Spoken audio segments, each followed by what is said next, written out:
ఈరోజు మనకి చిలకలూరుపేటలో ఎప్పటి నుంచో పవన్ కళ్యాణ్ గారు రావాలి, వారిని చూడాలి, వారి స్పీచ్ వినాలి, ఎప్పటి నుంచో కలలుగా అంటున్నటువంటి చిలకలూరుపేట ప్రజల యొక్క కళ ఈ రోజు నెరవేరిందని ఈ రోజు రావటం మన అదృష్టంగా నేను భావిస్తా ఉన్నాను.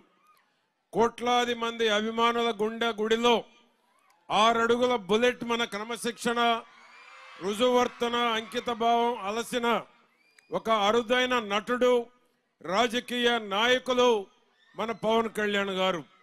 అదేవిధంగా ఆత్మవిశ్వాసం ప్లస్ అయితే ఆత్మ గౌరవం, ఇటు ఆత్మీయత మైనస్ అహంకారం is equal to Pawan Kalyan గారని నేను గొప్పగా గర్వంగా తెలియజేస్తా ఉన్నాను. అదేవిధంగా పూజ్య బాబూజీ, మహాత్మా గాంధీ కన్న కలలు గ్రామ సీమలు మంచి వాతావరణంలో ఉండాలి, అభివృద్ధి చెందాలి. దానికోసమే వారు పంచాయతీరాజ్ శాఖ మార్చులుగా ఉండి ఈరోజు ఒక పల్లె పండుగ 1, 2 నిర్వహించి పల్లెల్లో పండుగ వాతావరణం తీసుకొచ్చినటువంటి మహానాయకుడు మన పవన్ కళ్యాణ్ గారు. ఆ విధంగా చంద్రబాబు గారికి కుడి భుజం, అందుకే స్వర్ణాంధ్ర సాధనకు వీళ్ళిద్దరూ అభినవ కృష్ణార్జునని కూడా నేను తెలియజేస్తా ఉన్నాను.